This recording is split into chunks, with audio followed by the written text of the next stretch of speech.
سورہ الانعام ہے۔ سورہ انعام مکی سورہ ہے۔ اس میں 166 آیات اور 20 رکوع ہیں۔ اس سورہ مبارکہ میں حمد و ثنا کے بعد توحید سے متعلق بے شمار نشانیاں یاد دلائی گئی ہیں جو دنیا کے گوشے گوشے میں پھیلی ہیں۔ پھر کفار کے اعتراض کا جواب بھی ہے کہ تبلیغ کے لیے فرشتے کیوں نہ اترے، اور فرمایا کہ مسلمان بن کر ہی دنیا اور آخرت میں کامیابی ہو سکتی ہے۔ پھر میدان حشر کا ذکر ہے اور عدالت الہی میں سوال و جواب کی کیفیت کا بیان ہے۔ گناہ گاروں کی سزاؤں کا بھی ذکر ہے تاکہ مسلمان قیامت کے خوف سے ڈر جائیں۔ پھر دنیا کی بے ثباتی اور اس کے بے حقیقت ہونے کا ذکر ہے۔ پھر اس کے بعد دعوت اور تبلیغ کی اہمیت بتلائی جا رہی ہے، اور فرمایا کہ شرک کا انکار اور عقیدہ توحید کی دعوت کہ اللہ ایک ہے، یہ سب ایک ہی ہے، اللہ ایک ہے، وہی مالک خالق ہے، اس کا کوئی شریک نہیں۔ پھر اللہ رب العزت نے اس بات سے ڈرایا ہے کہ اگر تمہاری سماعت اور بینائی کوئی تم سے چھین لے اور تمہارے دلوں پر مہر لگا دے تو اللہ کے سوا کون ہے جو تمہیں یہ قوت واپس دلا سکتا ہو۔ پھر فرمایا کہ قیامت کے دن کوئی کسی کے کام نہ آئے گا، نہ سفارش چلے گی، نہ مال و دولت فائدہ دیں گے، صرف عمل صالح سے ہی عذاب کو ٹالا جا سکتا ہے۔ پھر فرمایا کہ ہر قسم کے شرک سے بچیں، اور ارشاد ہوا کہ غیب کی کنجیاں اللہ ہی کے پاس ہیں اور اللہ ہی کو ذرے ذرے کا علم ہے، درخت کا پتا بھی اس کے علم کے بغیر نہیں گرتا۔ پھر فرمایا کہ ان لوگوں سے دور رہیں جو اللہ اور اس کے رسول پر اعتراض کرتے ہیں اور دنیا میں غرق رہتے ہیں۔ پھر ایمان کی تلقین ہے، اتحاد اور اتفاق کی تعلیم ہے، دنیا پرستی سے احتراز کا حکم ہے۔ اس کے بعد ابراہیم علیہ السلام کے واقعے کا ذکر ہے کہ انہوں نے اپنے والد کو بت پرستی سے روکا تھا اور کہا تھا کہ وہ اور ان کی قوم گمراہی میں مبتلا ہیں۔ پھر بتایا کہ حضرت ابراہیم علیہ السلام نے اپنی قوم کو روکا تھا ستارہ پرستی سے، اور انہیں بتایا تھا کہ رب صرف ایک ہے اور یہ ستارے اور پوری کائنات اسی کی مخلوق اور محکوم ہے۔ پھر ابراہیم علیہ السلام کی دعوت کے بعد دوسرے انبیاء کا ذکر ہے کہ ان کی تعلیم بھی وہی تھی جو ابراہیم علیہ السلام کی تھی، یعنی توحید۔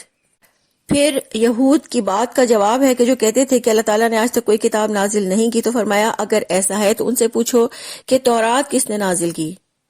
پھر بتایا جا رہا ہے کہ انسانوں کے لیے اللہ تعالیٰ کے اس قدر انعامات اور احسانات ہیں جن سے انکار نہیں کیا جا سکتا، اور انکار کرنا بہت بڑی ناشکری ہے۔ پھر فرمایا مسلمانوں سے کہ تم دوسروں کے معبودوں کو برا نہ کہو، کہیں ایسا نہ ہو کہ وہ تمہارے اللہ کو برا کہیں۔ پھر ہٹ دھرمی کرنے والوں کی ذہنیت کو بیان کیا گیا ہے کہ وہ تو اس وقت بھی ایمان نہیں لائیں گے جب اگر وہ اپنی آنکھوں سے فرشتے اترتے دیکھیں یا قبر سے مردوں کو زندہ ہو کر دیکھیں۔ ایسے لوگ ہمیشہ ہیلے بہانے اور عذر ہی تراشتے رہیں گے۔ اور فرمایا کہ خدا کے نافرمانوں کو اپنے اعمال خوش نما معلوم ہوتے ہیں، اس لیے وہ اللہ کی طرف رجوع نہیں کرتے، اور اسی لیے نہ ہی وہ آخرت سے ڈرتے ہیں، یہ نفس کا فریب ہے۔ فرمایا اللہ تعالیٰ جس کے لیے چاہتا ہے ہدایت کا راستہ کھول دیتا ہے۔ پھر اس کے بعد شرک اور مشرکین کی مذمت کی گئی ہے کہ مشرکین نئی نئی باتیں گھڑ لیتے تھے، اولاد کو قتل کر دیتے تھے، اللہ کے دیے ہوئے رزق کو بغیر علم کے حرام قرار دیتے تھے۔ ایسی تمام حرکتیں اللہ تعالیٰ کے نزدیک ناپسندیدہ ہیں۔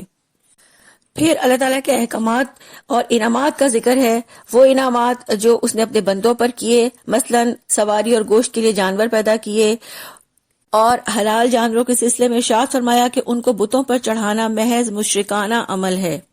اور مشرکین کو جواب دیتے ہوئے فرمایا کہ اللہ تعالیٰ نے مردار اور بہتا ہوا خون اور خنزیر حرام کیا، اور ایسا جانور جو اس کو اللہ کے ماں سوا کسی اور کے نام پر حلال کیا گیا ہو، یہ سب حرام ہے۔ اسی طرح ناخن والا جانور بھی حرام ہے۔ فرمایا کہ مسلمانوں کو ان حرام چیزوں سے بچنا چاہیے۔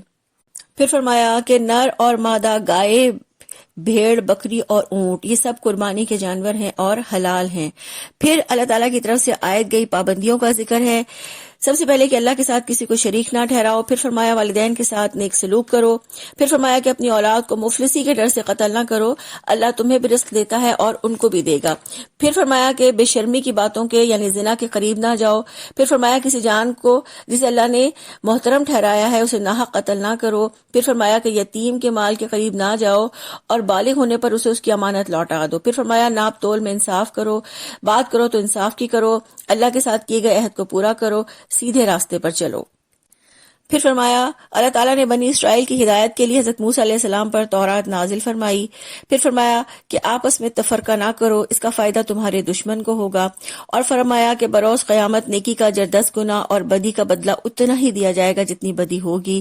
پھر فرمایا کہ دین ابراہیمی اور اسلام دونوں زمانوں میں ایک ہی دین کے نام ہیں.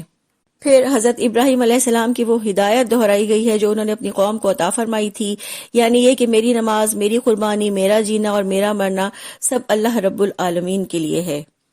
پھر فرمایا کہ زمین پر انسانوں کو جو مختلف درجات دیے گئے ہیں ان کا مقصد آزمائش ہے. اور پھر فرمایا کہ اللہ تعالیٰ بہت درگزر کرنے والا اور رحم فرمانے والا ہے.